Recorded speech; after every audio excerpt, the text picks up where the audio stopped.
एक बार एक गांव में रामू नाम का एक कुम्हार रहता था। वह बहुत आलसी था। वह आज के कार्य को हमेशा कल पर टालता रहता था। इसी कारण वह बहुत गरीब था। एक दिन गांव में एक ज्ञानी महात्मा आए। रामू उनके पास गया और हाथ जोड़कर बोला, महाराज, मैं बहुत गरीब हूँ। मैं ऐसा क्या करूँ जिससे मेरे पास बहुत धन आ जाए। महात्मा जी ने समझ लिया कि ये इंसान बहुत आलसी है। वो उससे कहते कि मैं तुम्हें बहुत धन दूंगा, लेकिन शर्त यह है कि बदले में तुम्हें भी कुछ देना पड़ेगा। वह आदमी बोला, मेरे पास ऐसा क्या है जो मैं आपको दे सकता हूँ।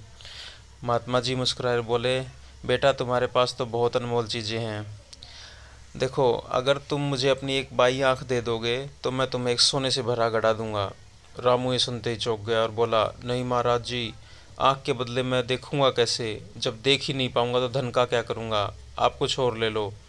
महात्मा जी ने कहा, ठीक है, अगर तुम मुझे अपने दोनों हाथ दे दो तो मैं तुम्हें 10 सोने से भरे घड़े दूंगा।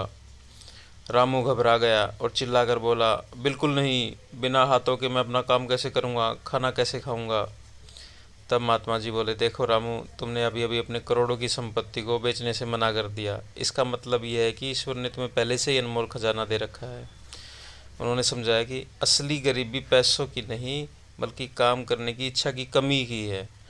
रामू को अपनी गलती समझ में आ गई और वह मेहनत से काम करने लगा। धीरे धीरे उसकी कला और लगन ने उसे इतना समृद्ध बना दिया कि उसे कभी पैसों की कमी महसूस नहीं हुई।